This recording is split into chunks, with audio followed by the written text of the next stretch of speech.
Per usual, everything on this channel is for educational purposes only and is not intended as financial advice. It's Macro Monday time. Got a lot of tabs up there, so don't you dare tab shame me. Secondly, I know a lot of people don't like the white backgrounds on these tabs. I do my best where I can. Some of the dark mode stuff just doesn't look good. Anyway, James Butterfield, CoinShares flows report. As sort of we predicted, we're going to need a new scale here on the on the flows. I've beaten this dead horse enough, but this is not necessarily representative of the most important thing right now at this moment, which is clearly GBTC outflows, which do not match the on-chain movements yet. So we should continue to see reported draining of GBTC this week that should have already been sold somewhere. We will probably see continued draining of that. And again, all the data is delayed, T+2. And if we look by asset, Solana, nil. Litecoin, nil. Polkadot, nil. Okay. Most of the attention for the foreseeable future is Bitcoin. So if you're an altcoin maxi, you have to either hope that you don't get regulated to death or that massive beta and quote unquote alt season continues, which is perfectly reasonable to expect. The trend is your friend until the end. And the trend has been, there's been beta, right? There's been continued beta. I'll talk about the coin and mining and MSTR beta probably closing towards the end of this video. But a majority of the continuous flows are going to be very likely into Bitcoin, which is another reason why ETH loses relative to Bitcoin, just based on flows alone. And by country, of course, US is on the board. US has joined the chat officially with a real deal spot ETF. Only took a decade. Thank you, SEC. Zooming way out again, because I think it's going to be a scary week or a scary couple weeks or a scary month or a scary quarter that may lead into a scarier recessionary environment. That's less important to me than the technicals zoomed way out. This is monthly default settings so that you can get a full picture of historically what has happened. We have halving coming up. We are gearing up for a bullish TK cross with price above cloud with a bullish cloud. Not quite there yet, but again, historically, look, okay, it's right there, in front of you. There will be a vertical line here in April. Very likely we will be above the cloud, and that means very bullish things. That's something to look for. If this, then that statement. I don't often sound excited or excitable, but very similar to November 2020, when I was saying, look, guys, on the daily cloud, this is a really good sign. There's no guarantee of bullishness. It just says, look, the environment, the table is set, right? The table is set for such conditions that are favorable for bullish continuation. Anyway, so that looks really good. That's how you'd expect it to look. ETH also similar, slightly delayed, probably 3 months back as far as expectations for price movements, but this is setting itself up for equally as bullish on the monthly eventually, right? Eventually. Something else to think about in the broader grand scheme of things, because this is the macro video. Where are we in the world's market cap list? Currently, we're 10th. We're below, depending on what you want to include here, things that are sort of measurable and at the ready. We're above Berkshire, above Tesla, above Visa, above JPM, above Exxon, above Walmart, etc. We got our eyes on Meta, Silver, NVDA. Those are going to be the next hurdles that people are going to take notice. Specifically Silver. That's going to be a massive, massive deal when that happens. And if you really want existential dread, or if you want to enter the existential crisis as far as where this could go, similar to zooming out from planet Earth to the solar system to further out, right, to multiverse, right? Okay, that's what this is. This is older data. This is from like 2017 or something, but you get the point, right? We are a speck of dust in the grand scheme of things, and all these numbers have changed, but it just goes to show you this is realistically just getting started. Derivatives, real estate, right? Again, you can look at various different versions of this with different data depending on when this was created, but that we are the pale blue dot. Okay, global wealth is the Milky Way plus, so we are still very, very small in the grand scheme of things. Something else that's also worth reading that came out in October that I've talked about basically the impact of a Bitcoin ETF. Read it again if you haven't, read it twice if you have, to really let that sink in, because this is where we're going to see the flows and why this is so important on the ETF side of things. And to give you like a high-end target, right? I think they talk about 14 billion as far as inflows on the first year, somewhere 14 billion first year, second year, third year. This, by the way, would disrupt the 4-year cycle, most likely, if we see continuous inflows beyond a year after the halving, which has typically marked the top for the crypto side of things, right? The retail side of things. If we introduce institutional continuous flows, continuous rebalancing, starting off from zero, that may change the cycle. So keep that in mind. But last year, the all-time high ETF inflows was 52 billion for the S&P ETF SPY. So we're probably not going to see 52 billion on year one, right? The other thing that many people have talked about is, look, it's important to get connected with the people that have all the money if we want their money. And as Lynn sort of points out, top 13% of people own 85% of the wealth. Those people less likely to worry about self-custody. Obviously, some of them will go out of their way to figure that out. But this is just accessibility, ease of use. There's going to be a time down the road that no one's going to like this, okay?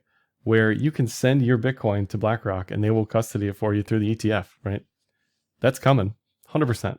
Options are coming, crazy levered products, all that's coming down the road, right? That's going to take time, but all that stuff is definitely coming. And while you're in the reading mode on this MLK Day, I was reminded of the 2014 article from Mark Andreessen. I would read this if you haven't and reread it if you have, and you'll notice some things that we've done poorly as far as this prediction, things that have yet to come to fruition, specifically talking about microtransactions.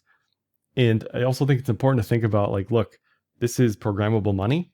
Just because this idea of microtransactions has failed, or Lightning Network hasn't lived up to expectations, or Lightning Network is cumbersome and custodial, blah, blah, blah, right? Just because so far we haven't quite figured it out doesn't mean we won't ever figure it out, right? We'll get layer 2s, we'll get layer 3s, etc.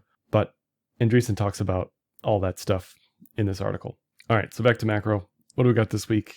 From my vantage point, nothing too crazy here on the schedule. Bunch of Fed speakers. I don't know, all this stuff is kind of meaningless until the Fed meeting at the end of the month, at least to me. I'm sure there's going to be tons of doomer blogs talking about all sorts of stuff, but that's not really, doesn't move the needle for me personally. Something also worth noting on the inflation side, like, look, yes, inflation's coming down. This is trueflation. We're at 2.15. That is the year-over-year change, the CPI, that's coming down. What people are pissed about is going to the grocery store and paying 20% plus more for things that they purchased since January 2020, which is what you're seeing here, right? Debasement of your currency. And to continue to hear people say, as somebody who doesn't understand the differences perhaps, and it's just a poor communication tool, honestly. There are lies, damn lies, and then there's statistics. I'm not saying the data is wrong. It's just people need to understand what this represents. This is a rate of change, not, purchasing power.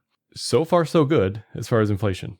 If we get geopolitical stuff in the Middle East continuing, if we get Ukraine cropping up, if we get whatever else going on in South America, that's going to affect the energy markets. It's going to affect shipping again. And we're going to get all this stuff over again. But in the moment, we look okay on trueflation. Different measures of Fed's own data has also come down to around 2%, depending on if it's core, super core, X, blah, blah, blah, right? Now, that doesn't help you, again, on the purchasing power side of things, because it's going to take a lot more to get that down, if ever. But the rate of change clearly is slowing. And the Fed's own estimate for January, 15 days in here, is 2.97. Last month's was 3.4. So that's clearly down from the month-over-month CPI. The question I'm continuing to ask myself is bad news still good news? Is good news still bad news? We're seeing more and more layoffs, just anecdotally. The market's expecting the Fed to cut 7 times now, which is just bananas to me. Is that the market saying the Fed's done enough? Or is that the market saying recession is extremely likely and the front end of the curve is going to come down quickly. Do we cut from a place of strength? Do we cut from a place of weakness? Do we cut at all? There's some people saying, look, the most priced out thing that could probably happen this year is we just don't cut anywhere. We barely cut. The Fed thinks 3 cuts. The market thinks 7 right now. And I suspect when we get this month's CPI print, the market's going to expect further cuts quicker. So things could get really interesting in that regard. Something that many people have mentioned in different ways is this type of data where we look at, okay, if the Fed is cutting, what is the market doing? If there's not a recession after the first cut, we're good. If there's a recession after, during the cut cycle, right? The easing cycle, there's generally not a bullish return. To me, that's where we are at.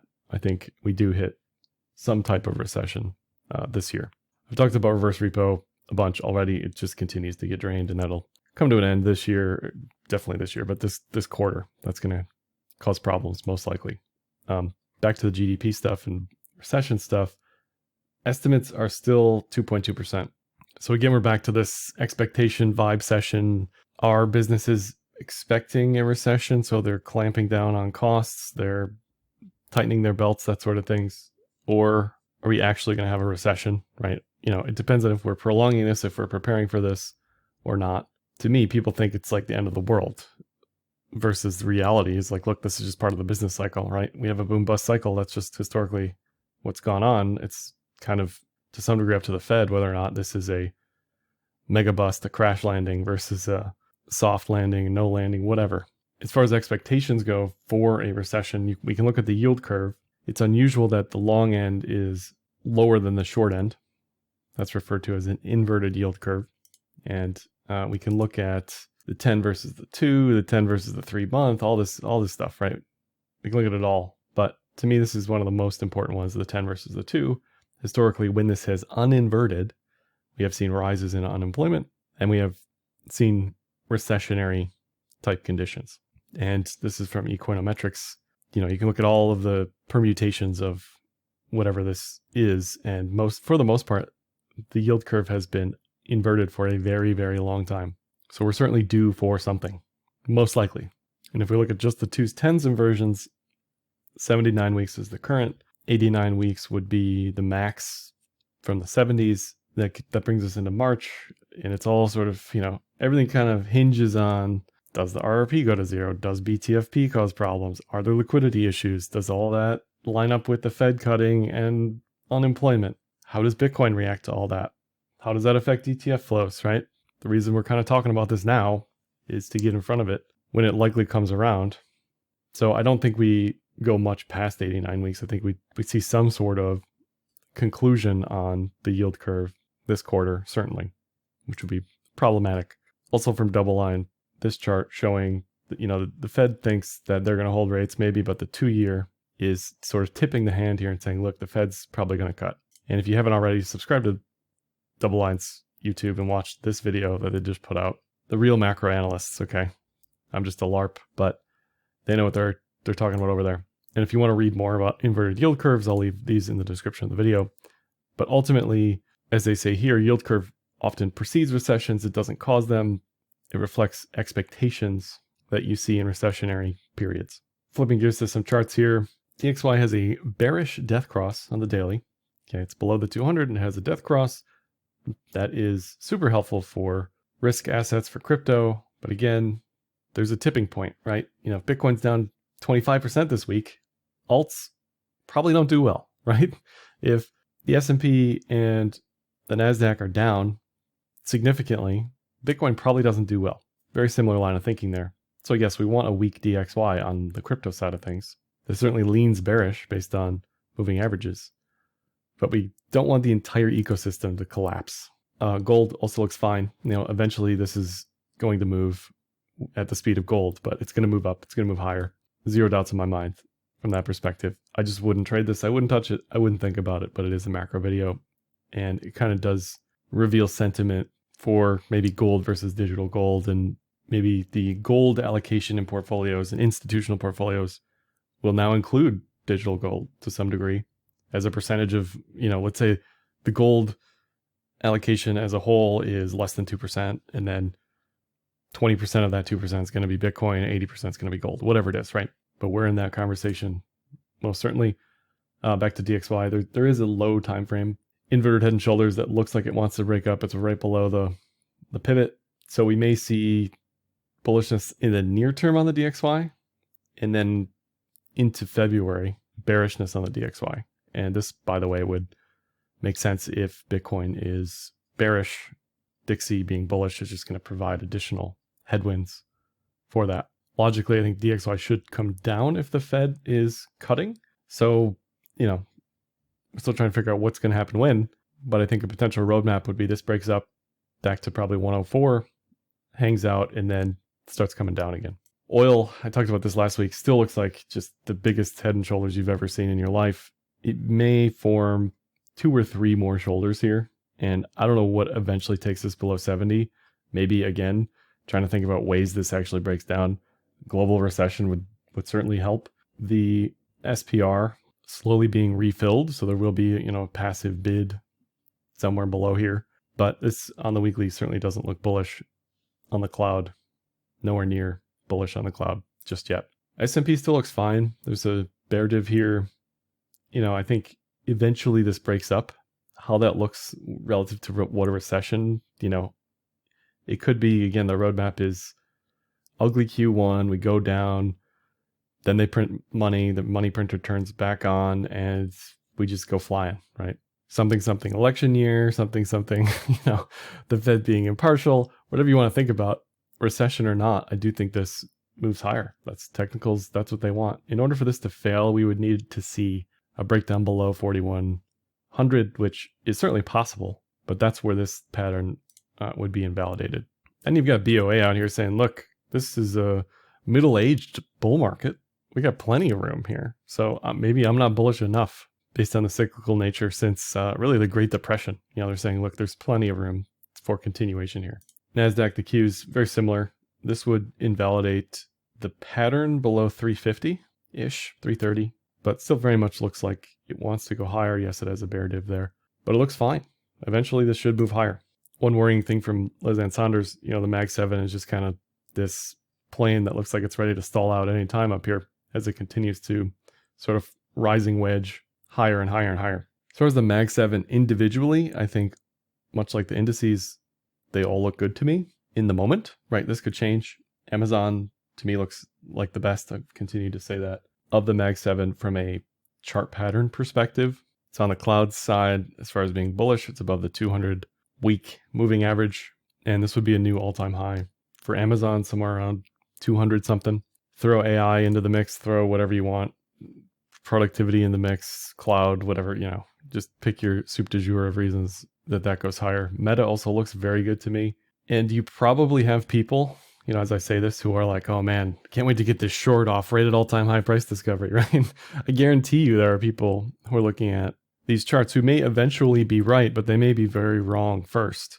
So Meta still looks good to me. Maybe this forms a handle to 280 and then recaptures 380, right? Whatever it is, it still looks fine to me in the moment.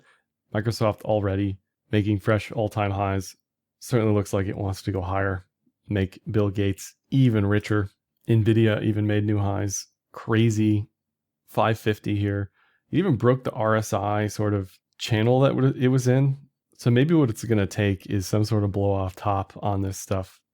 And then, the recession gets priced in or whatever. But this does not look like it wants to go down at all, regardless of fundamentals. Still above the daily cloud there. And then we're moving to the crypto stuff. Now, I think the beta relative to Bitcoin will calm down on coin, on the miners, on MSTR, because you can access the ETF, right? If you want real deal exposure, you don't need to get this like adjacent exposure. Some people will, right? Again, this is like a portfolio allocation discussion. I want my quote unquote crypto allocation. What does that look like? Well, maybe that's 60 to 80% BTC and then some coin and then maybe some miners and then maybe some exchanges and then, whatever else, right? Depending on who that person is or what they want to do. On the technicals, coin has hit its inverted head and shoulders target. Didn't quite make it to the weekly cloud. I think that was closer to 200. Very ugly pullback here. It is at the daily Kijun. So it's kind of a bounce or die situation. I think I expect this to go to 108 first but you know, just depends on GBTC outflows and how much we sell off this week. Miners got absolutely crushed over the past week. Some of this most definitely is, you know, tax harvesting, where people are waiting to take profits until the year rolls over. Some of this is ETF, some of this is Bitcoin price rolling over, but this is not a pretty situation. Still above the cloud, like, you know, it had a chance at the Kijun, it didn't hold. It still has a massive inverted head and shoulders. This could easily make a higher second right shoulder here. But, you know, if you want to trade alts, why? Just trade the miners, okay? You know, this thing moves like a bucking bronco from week to week. Definitely something to continue watch. Throughout having Marathon hit its inverted head and shoulders target, did not hit the weekly cloud yet. Again, looks very ugly. Back to the inverted head and shoulders neckline. We were kind of discussing how to take profit in positions like this. And what I was saying, hypothetically, is you could front load the 1618 fib and then add additional fibs for additional levels of take profit, right? So those ended up hitting, doesn't really matter at this point. But if you're bad at, like, you know, how much do I put here for this much? You know, you can always just sort of take that out of your hands and use fibs. Marathon clearly doesn't look happy. MSTR doesn't look happy, down significantly since that high. And again, I think the beta party is kind of over. The cloud is saying, be careful. Even the pitchfork may fail at some point. So everything's kind of resetting across the board, which is what I like. Coin, miners, MSTR, all those were super bullish in Q4. So all that's slowly getting taken off the table. Lastly, I'll mention Square and Hood, which are kind of crypto adjacent. Square, of course, sells Bitcoin. Vertical lines here represent Bitcoin halving. And you can see historically, Bitcoin related, liquidity related, whatever you want to call it, going into Bitcoin halving, Square has done very well. Technicals would agree with that. We're trying to hold in or near the weekly cloud. And eventually this weekly cloud should just burn off to nothing throughout 2024. And you'll get a real deal weekly breakout, most likely. Very dependent on what the recession stuff looks like. And if you want a crazy play, right? Kind of a dumpster diving situation a little bit based on what this is. It's Robinhood. Basically, the IPO went straight down and then have held this level for 2 years. The cloud on the weekly, very similar to what we're going to see with Square, resistance is sort of burning itself off. The question with all these charts, of course, is like, okay, we get a recession. What does that mean for prices? What does the monetary or fiscal whatever relief look like? Do we get stimmies again? Do we get some sort of political bribes? You know, whatever it is. And then how does that affect assets? So we're kind of like 6 moves behind what may happen down the road, but it's important, I think, to think about this stuff. Anyway, technicals for this look great. If I'm just trading the chart, you're accumulating anything from here to zero, and you're just waiting. You know, you don't want to see lower lows on this, but this looks really good. So overall, Q1 may be kind of meh. We may melt up with legacy. We're kind of moving to the beat of our own GBTC drum at the moment. February seasonality is favorable for a move higher, but down overall on the quarter. So some interesting things to navigate here at the beginning of the year. And if you're a beta enjoyer, you know, and you missed out on the coin stuff or the miner stuff, you're like a pig in slop waiting for whatever level you're waiting for on the way down here. That's all for this one. Like, dislike, comment, share, subscribe, and happy trading.